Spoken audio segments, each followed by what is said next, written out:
आजाद जी तैयार है डूंगरपुर। सबसे पहले भाई जगदीश जी पांडवर को जोहार नमन और उन पुरखों को भी जोहार नमन जिनका खून आज हमारे शरीर में दौड़ रहा है। और आप सभी इस विश्व आदि दिवस के दिन अपना टाइम निकाल करके और इस तरह से इतने जन सैलाब के साथ इस कार्यक्रम को सफल बनाने के लिए अपना टाइम निकाल करके यहाँ पर उपस्थित हुए आप सभी का दिल की गहराइयों से मैं हार्दिक जोहार अभिनंदन करता हूँ।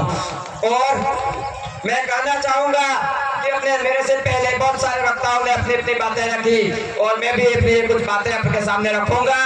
मैं अपनी बात की शुरुआत करूंगा। वन विभाग जो अपने आदिवासियों पे जो शोषण करता है और अत्याचार करता है, अपने आदिवासी गरीब लोगों को परेशान करता है, उससे मैं शुरुआत करूंगा। क्यों अभी अपन देखते हैं वन संरक्षण विधेयक 2023 पारित हो गया है, उसका अपने आदिवासियों पर क्या असर पड़ेगा आप लोगों ने कभी सोचा समझा क्या इस बारे में आपने कभी मंथन किया? बहुत समझने की और सोचने की जरूरत है कि इस तरह से जो संशोधन हो रहे हैं, संविधान में जो बदलाव हो रहे हैं, उससे अपने आदिवासियों पर कितना परिवर्तन हो सकता है उसको समझने की जरूरत है। अपन बात करते हैं जल जंगल जमीन की। जंगल में से आप एक टोली रेत ला के बताइए, नदी में से एक टोली रेत ला के बता दीजिए आपका क्या हाल होता है? जंगल से पत्थर ला के बताइए, आप पत्थर ला सकते हो क्या? जंगल किसका? जल जंगल अपन बोल रहे हैं कि हम इस देश के मूल मालिक हैं। तो क्या आप देश के मूल मालिक हो के जंगल से पत्थर और रेती नहीं ला सकते हो क्या? आपका अधिकार नहीं है? जल जंगल और इस जमीन बचाया किसने बचाया? आदिवासी लोगों ने बचाया ना। अपना राज है ना, ये जंगल दिख रहे किसके बताओ आप? अपने। आप इसमें से लकड़ी ला सकते हो बताओ आप? इसके लिए कौन लड़ेगा? कभी आवाज उठाई?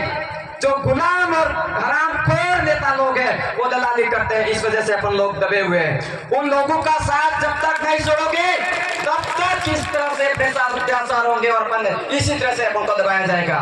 ये लोग गुलाम है, गुलाम अपने बेल के नाथ में नथ डालते हैं और उसको अपन हैंडल करते हैं और खींचते हैं, तब जिधर उसको मुड़ाते हैं उधर मुड़ता है। उस तरह से अपने जो राजनेता है वो उनके नथ से खींचते उनके इशारे पे काम करते हैं। इसलिए अपन को उस चीज को भी समझना होगा, क्योंकि अपन लोग बोलते हैं हमारे विधायक साहब काम नहीं करते, हमारे सरपंच साहब काम नहीं करते। क्यों काम करेंगे भाई?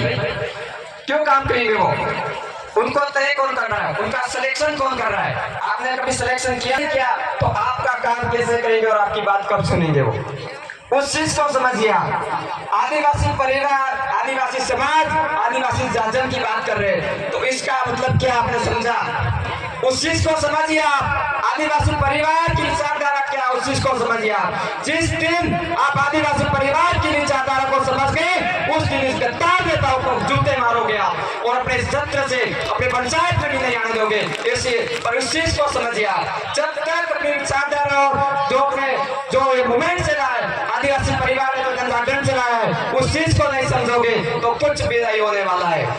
जब तक आप लोगों के बीच में से बैठा हुआ आदमी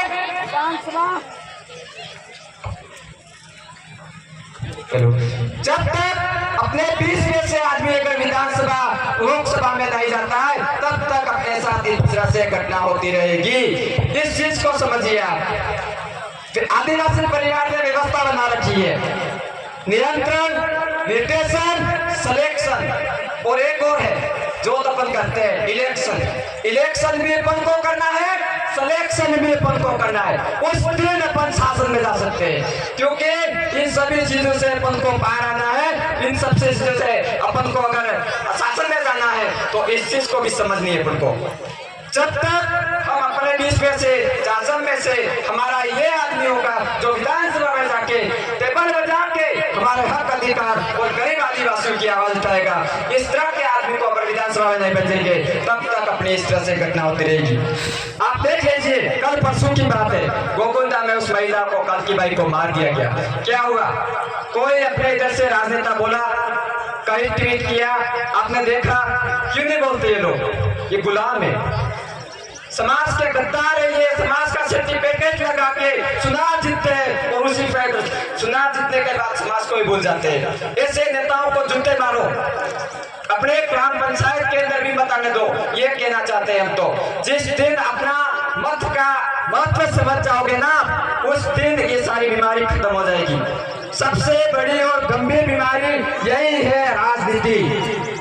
सभी लोग राजनीति करते हैं। हमारा ये आदिवासी परिवार का मुहिम है वो राजनीति विहीन है, उसमें कोई राजनीति इंटरफेयर नहीं है। हमारा कोई आगे से टिकट कोई फाइनल नहीं होता है।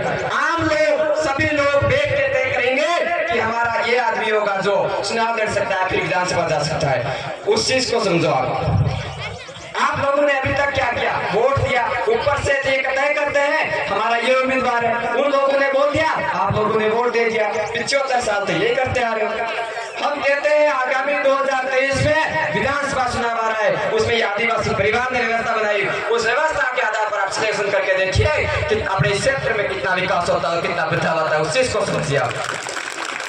अगर बदलाव लाना है तो अपन को खुद को बदलने की जरूरत है, अपनी सोच और दिमाग को भी बदलने की जरूरत है। इन लोगों ने इतने सालों से झूठ बोला तो अपने दिमाग में भी झूठ स्थापित हो गया। उस झूठ को हटाने के लिए अपन को एक मुहिम चलानी पड़ेगी। आज कुछ को आप जगह, कुछ को हम जगाएंगे करके भी अपने समाज को एक करेंगे। जिस दिन ये समाज एक हो गया उस दिन अपन को कोई नहीं हरा सकता है। अभी हम बात करते हैं, कल हमने एसडीएम साहब से 13 जुलाई से मतलब एप्लीकेशन दे रखी थी और इन लोगों ने कल हमको बताया कि आपका आदेश हम स्वीकृति नहीं दे सकते और हमको पूरे दिन यहाँ पे एसडी साहब, डिप्टी साहब, थानेदार साहब सब ने हमको पूरे दिन परेशान किया। उसकी वजह से ये टेंट की और हमारी व्यवस्था भी हमने सुबह की, बहुत परेशान हुए हम।